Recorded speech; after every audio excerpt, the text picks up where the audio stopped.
कथा का काम ये नहीं है कि केवल आना और राधा राधा बजा करके दोनों हाथ की ताली लगाना और सबको बोलना नाच रे भैया नाच, जय जय राधे था थैया। ब्राह्मण तो वही है जो राजनीति को जन्म दे। ब्राह्मणों को जन्म दे सके वो राजनीति में क्षमता कहां हो गई? देश में नहीं, विदेशों में नहीं, संसार में सबसे पहले जिसने राजनीति को जन्म दी वो भी ब्राह्मण। और आज से 200 साल पहले तक हर राजा ने राजनीति की, सत्ता की, उसके पीछे उसकी नींव एक ब्राह्मण। कहते हैं, हम टीवी डिबेट में भी 2-4 जगह देख रहे हैं कि कुछ लोग कह रहे हैं कि ऐसे कथावाचकों को जूते और चप्पलों से मारेंगे। आज स्त्री का चरित्र, नारी चरित्र, बड़ा सुंदर एक व्याख्या आती ना कि जिसमें चाणक्य कहते हैं कि स्त्री का सबसे बड़ा धन उसकी चरित्र और उसका सौंदर्य होता है। अगर स्त्री सुंदर है तो उसे उसकी सौंदर्य से उसे सम्मान मिल जाएगा, अगर स्त्री चरित्रवान है तो उसे चरित्र से सम्मान मिल जाएगा। तीसरा कोई कारण नहीं जिससे स्त्री को सम्मान मिल सके। उसी तरह पुरुष के 2 सबसे बड़े धन होते हैं, एक धन और दूसरा धैर्य।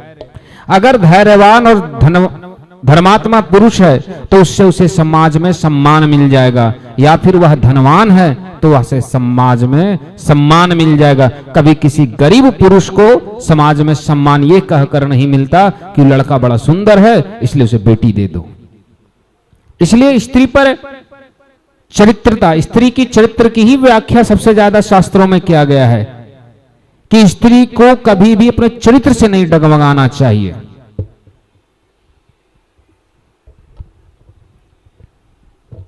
अभी एक महाराज जी का वीडियो वायरल हो रहा है। एक वीडियो में देख रहे हैं कि महाराज जी कह रहे हैं कि 25 साल की लड़कियां 4 जगह पहले से ही संबंध बना चुकी होती, वो गलत होती, ऐसे ऐसे शब्दों का प्रयोग कर रहे हैं। और वह स्त्री के चरित्र पर जब टिप्पणी कर रहे हैं तो लोग उसका विरोध कर रहे हैं। परंतु प्रश्न यह है कि स्त्री के चरित्र पर प्रश्न तब उठता है जब चरित्र को बचाने के लिए लोग उसे गलत दृष्टिकोण दे देते हैं। आपने जिस रिश्ते को लिव इन रिलेशनशिप बताया, अर्थात लेडीज गर्ल्स बॉयज के दोस्ती को गर्लफ्रेंड और बॉयफ्रेंड बताया, कोर्ट ने जिसे लविंग रिलेशनशिप मान लिया, जिसे प्रेम मोहब्बत मान लिया गया, उसे ही शास्त्र में वैश्य प्रवृत्ति बताया गया है। हमारे जो वैश्य शब्द है इस क्या है? अवैध संबंध को ही प्रवृत्ति, वैश्य प्रवृत्ति कहते हैं। इसमें कोई किंतु परंतु और संदेह नहीं है। परंतु लोग इसमें विवाद कर रहे हैं कि महाराज जी ऐसा क्यों बोल दिए कि स्त्री 25 साल में ऐसा हो चुकी होती है। उन्होंने कहा कि ज्यादातर लड़कियां, बहुत लड़कियां, और ज्यादातर आज समाज को अगर खुली दृष्टिकोण से देखिए, आंखों को बंद मत कीजिए, आपको स्वयं समझ में आ जाएगा कि कितनी सभ्यता है हमारे समाज में बची हुई। अगर समाज को एक दृष्टिकोण दें कि कौन सही है और कौन गलत है तो आपको स्वयं पता चल जाएगा कि महाराज जी तो कम बोल रहे हैं, यहां तो कुछ तो उससे भी आगे हैं। और लोग इसका विरोध कर रहे हैं कि महाराज जी ने यह टिप्पणी बहुत बड़ा कर दिए। लेकिन उन लड़कियों और उन लोगों से सिर्फ एक प्रश्न मेरा भी है कि ठीक है, विरोध कीजिए, यह आपका अधिकार है।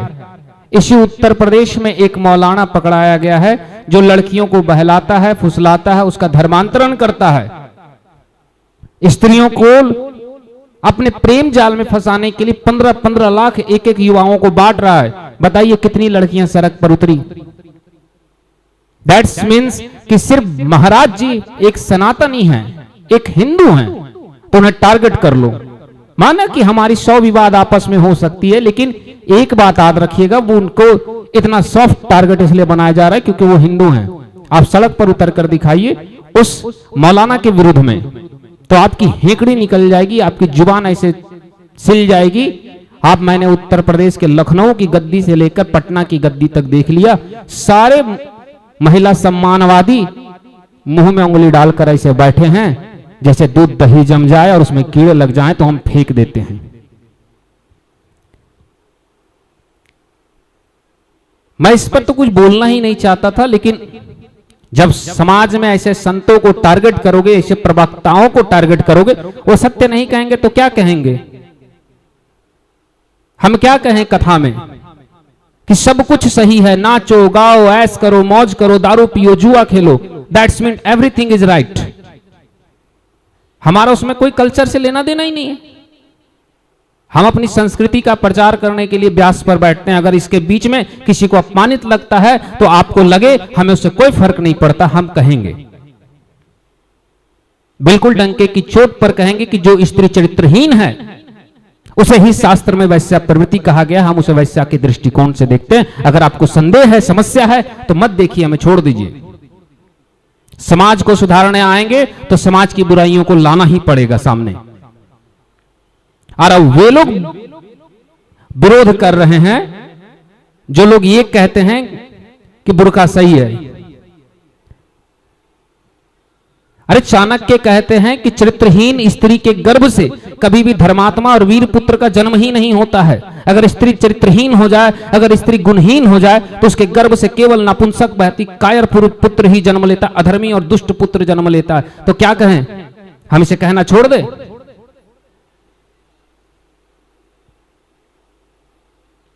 कहना तो साफ एक ही बात है कि किसी भी संत महात्मा या किसी महाराज जी को आप टारगेट ना करें। अगर आप करते हैं तो ठीक है, आप कीजिए, हमें उससे कोई फर्क नहीं पड़ता है। हम उस कार्य के लिए आए हैं जिससे आपको बुरा लगे। हम शराबियों को हाथ जोड़ करके कहेंगे कि भैया आप तो बड़ा पढ़े लिखे और बड़ा पैसे वाले हैं, अंग्रेजी दारू पी रहे हैं तो बड़ा अच्छा काम कर रहे हैं। यह आपकी कल्चर में हो सकता है क्योंकि आप अंग्रेजों के खून हैं, आप अंग्रेजों के गुण हैं, हम में नहीं हैं। हम अंग्रेजों को नहीं मानते अपना पूर्वज, हम अपनी संस्कृति को अपना पूर्वज मानते हैं। जिन्हें आपत्ति है वो समस्याओं को समझे या ना समझे, हम उससे कोई लेना देना नहीं। जब ऐसी समस्याएं आती, स्त्रियां गलत रास्ता में फंस जाती, जब स्त्री गलत चरित्रता में आ जाती, तभी तो ऐसे जिहादियों और कट्टरपंथियों के हाथ में फंसती है, जिससे उनके ऊपर लव जिहाद होता है। ये किसके कहने से होता है लव जिहाद? ना हमसे होता, ना किसी से ना होता, ये लड़कियां स्वयं फंसने जाती है। भारतवर्ष में जितनी भी लड़कियों के साथ लव जिहाद हुआ है, जितनी भी लोग ISIS में यहां से ले जाकर सीरिया ईरान में हिंदू लड़कियों को बेचा गया है, उसमें से ज्यादातर लड़कियां खुद प्रेम जाल में स्वयं फंसी हैं। किसी ने बाल पकड़कर नहीं खींचा जैसे द्रौपदी को लाया गया था, आप स्वयं गए हैं। और फिर भी हम उंगली ना उठाएं। भैया हम सामने वाले को कहते हैं कि तुम पैसा दे करके धर्मांतरण करवा रहे हो तो बंद करो, तो सामने हमें तुम कम्युनल कह देते हो, हमें तुम भाईचारे के विरोधी कहोगे। तो हम तो अपनी समाज की स्त्रियों को कहेंगे कि 4 जगह मुंह मारना तुम्हारा गलत है, तुम ही शांत बैठो। जब गली में पागल कुत्ते दरिंदे कुत्ते घूमने लगते हैं ना, तो घर में ही अपने बच्चों को संभालना पड़ता है कि घर से बाहर मत जाना, कुत्ते काट लेंगे। अब कहोगे ये बच्चे को कैद करके रखा, हमने बच्चे को कैद नहीं किया, हमने उन पागल कुत्तों से उनको संरक्षित किया है। और शास्त्र कहता है त्रिया चरित्रम पुरुषस्य भाग्यम देवो ना जानामि कुतो मनुष्यम। स्त्री का चरित्र और पुरुष का भाग्य कब बदल जाए इसे देवता नहीं जानते, तो हम क्या जानेंगे? यह बात कहना, हाँ उन्होंने कहा, महाराज जी की मैंने भी वीडियो देखी कि उन्होंने बोले कि ज्यादातर लड़कियां, यहां ज्यादातर की शब्द आया, सभी की बात नहीं कर रहे, उन्होंने साफ कहा, मैं सब नहीं लेकिन ज्यादातर। अब चोर के दाढ़ी में तिनका, हम अपने शब्दों को क्या कहें? ठीक है आप जो कर रहे हैं सही है, तो हम फिर कथा में क्यों बैठे हैं भैया? हम धर्म का प्रचार क्यों कर रहे हैं? कथा का काम ये नहीं है कि केवल आना और राधा राधा बजा करके दोनों हाथ की ताली लगाना और सबको बोलना नाच रे भैया नाच, जय जय राधे था थैया। दैट्स नॉट कॉल्ड कथा। अगर एक कथा है तो फिर धन्य है आपकी कथा, आप सुने और आप नाचते रहें। आपको नाचना पसंद है, जिन्हें नचवाना पसंद है वही ठीक है। जब तक किसी के कथा से समाज में एक व्यक्ति भी ना सुधरे, किसी अगर व्यक्ति के निंदा तक नहीं कर सकते दुष्ट व्यक्ति की, तो फिर काहे के लिए कथा? समाज को आगे लेकर चलना है तो समाज में सभी को एक बात याद रखना होगा कि दुष्टों को, नीचों को, असभ्यों को, चरित्रहीन स्त्रियों को, धर्म विरोधी पुरुषों का सरेआम निंदा करना होगा और खुलकर करना होगा। घर में बैठ करके आज हमारे पूर्वज, अभी देखिए जितने भी भारतवर्ष में हैं, सब घर में बैठकर कहते हैं, हर पूजा में कहते हैं गौ हत्या बंद हो, गौ हत्या बंद हो। उसके बाद एक ट्विटर में ट्वीट करते हैं कि गौ हत्या को रोकने के लिए किसी हिंदू ने हिंसा की तो वो गलत है, हमें कानून पर विश्वास है। तो रोको, तुम्हारी नारे से रुक गई क्या? तुम ना हथियार उठाओगे ना उठाने दोगे तो कोई तो सामने आएगा। अच्छी बात है, सभ्यता है, ठीक है, निंदा करना हमारा धर्म है और हम करेंगे। कथा में जा करके सामने बैठेंगे, सामने में बैठ के कथा सुना रहे हैं और सामने के लोग बोल रहे हैं बाबा जी दारू पीते, बहुत अच्छा, एक बोतल एक्स्ट्रा मारो। बाबा जी 4 बॉयफ्रेंड है, कोई बात नहीं, एक्स्ट्रा रख लो। इसी के लिए बाबा जी हैं क्या? सत असत विवेचनी, जो सत और असत को दोनों का विवेचन कर सके वही विप्र, वही पंडित, वही ब्राह्मण है। सत्य को डंके की चोट पे महाराज जी ने कहा कि हाँ ऐसा है, आज के कॉलेजेस, आजकल के यूनिवर्सिटियों में ऐसा हो रहा है कि लड़कियां ऐसा कर रही है और लड़के भी हैं, लड़कियां हैं तो लड़के नहीं, ऐसा नहीं। परंतु किसी को निंदा करना आपके लिए भी शोभा नहीं देता कि पहले अपनी गिरबान में झांक करके देखिए, अपनी हाथ को अपने हृदय में रखिए कि आप सही हैं या गलत हैं। अगर आपके हृदय में लगता है कि हां महाराज जी ने गलत कहा, मैं सही हूं, तो आप उन बहुत लड़कियों में शामिल नहीं है, आप उन लड़कियों में शामिल है जो नहीं है। तो विरोध मत कीजिए, और अगर आपको लगता है कि आप गलत हैं तो विरोध कीजिए। हम लोगों ने कहा था ना कि देश के गद्दारों को गोली मारो, तो जो लोग गद्दार थे, जो गद्दार के समर्थक थे वो चिढ़ गए, जो देशभक्त थे वो नहीं चिढ़े। जिन गद्दारों से जिन पार्टियों को वोट चाहिए थे चिढ़ गए। अब हम ये भी कहना छोड़ गए, हम डंके की चोट पर कहते हैं और आज भी कहते हैं। हम टीवी डिबेट में भी 2-4 जगह देख रहे हैं कि कुछ लोग कह रहे हैं कि ऐसे कथावाचकों को जूते और चप्पलों से मारेंगे। तो याद रखिएगा मैडम, इसी उत्तर प्रदेश के मुख्यमंत्री भी हुआ करते थे जिन्होंने एक बार कहा था कि छेड़ना और रेप करना लड़कों से हो जाती है, तब आपके जूते कहां थे? इसी राजस्थान के हाई कोर्ट ने, डिस्ट्रिक्ट कोर्ट ने जब 4 लड़कों को छेड़खानी के आरोप से बाइज्जत बरी कर दिया और उन चारों ने उस लड़की और उनकी मां को निर्वस्त्र करके घुमाया, तब आपके जूते कहां थे? तब तो जूते नहीं उठे। क्यों नहीं उठे? क्योंकि पता था कि यही जूते सर पर पड़ेंगे घुमाकर। सीधी सी बात याद रखिएगा, हमारा काम है सत असत विवेचने। हम सत और असत का विवेचना करेंगे। जिन्हें समस्या है वो जाए और बुर्का पहने और मौलानाओं का बात माने, हमें कोई दिक्कत नहीं है। आज मैंने जब यह चीज देखा कि स्त्री के चरित्र पर महाराज जी की एक टिप्पणी आई तो लोग विरोध करने लगे। बिल्कुल सही कहा उन्होंने। कुछ लोग कह रहे हैं ये वो लंद फंद देवानंद। कीजिए, आपके जूते चप्पल सिर्फ साधु संतों के लिए निकलता है। एक बार उनके लिए निकालिए ना, जिन जिहादी और मौलानाओं ने, जिन ईसाई मिशनरियों ने 10-10 लाख रुपए लड़कियों को धर्मांतरण के लिए बांट के रखे। आपके पास तो डाटा है, रिपोर्ट है, बड़े बड़े लोगों का नाम है कि किन लोगों ने बांट रखा है। निकालिए जूते और चप्पल और चले जाइए जूते की माला पहनाने के लिए उनके घरों में। नहीं जाएंगे। दैट्स मीन्स कि वहां से या तो आप फंडेड हैं या तो आप बिके हुए हैं, या तो आप स्वयं उन बहुसंख्यक आबादी में हैं जिनकी चरित्रता वैसे भी निम्न है। तो ऐसे लोगों पर क्या विश्वास करना।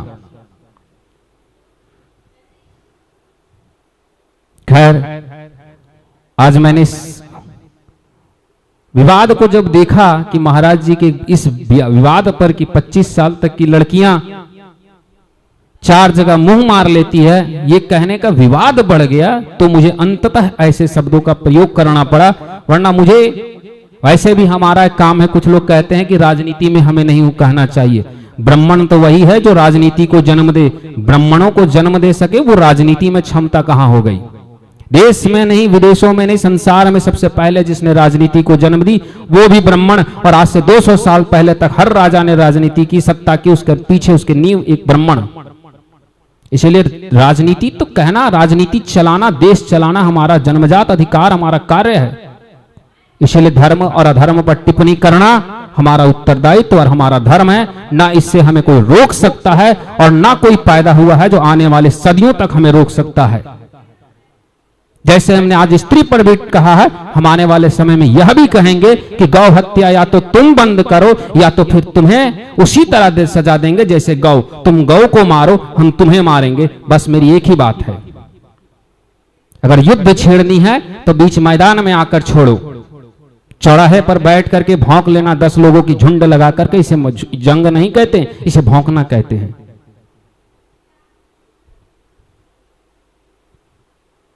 आज अपनी वाणी हम यही समाप्त करते हैं, आज की कथा। परंतु जिनको मेरी बातें बुरी लगी हो, मैं उनसे भी यही चीज कहता हूं कि अपनी पुत्री को, अपनी घर की महिलाओं, अपनी बेटियों को एक बात याद रखिएगा, ध्यान रखिएगा, इन चीजों से दूर रखिए, इन लविंग रिलेशनशिप वालों चीजों से, वरना इसी से वह किसी जिहादी के हाथ में फंसेगी और अंततः एक दिन उसके दुर्गति होगी। उस दिन केवल रोज सकते हैं। और याद रखिएगा, कोर्ट और कचहरी और जिस न्यायालय पर आप भरोसा करते हैं, उसने तो बॉम्बे के ट्रेनों में ब्लास्ट करने वाले टेररिस्टों के भी केस छोड़ दिए, बाइज्जत बरी कर दिए। कन्हैया कुमार के रेतने वाले गर्दनों को भी बेल मिल जाता है, जो कि टीवी डिबेट में लाइव गर्दन रेत दे अपने लाइव चैनल में, फिर उन लोग को बेल मिल जाता है। तो फिर आपकी बच्ची के साथ किया गया दुर्गति के लिए फिर मोमबत्ती लेकर निकलने से कोई लाभ नहीं होगा। इसलिए अपनी शक्ति, अपनी पुत्री को अपने हाथों से बचाएं। और वैसे भी चाणक्य कहते हैं कि जिस राज्य में कानून व्यवस्था सत्ता अगर अपराधियों के संरक्षित में हो जाए, जब अपराधी उसको अपना अधिकार और अपना संरक्षण का कारण बना ले, तो जनता और प्रजा का अधिकार बनता है कि वह न्याय मांगने के बजाय अस्त्र उठाना ही उसके लिए उचित होता है। बस बाकी आपकी विचारधारा, आप क्या करना चाहते हैं।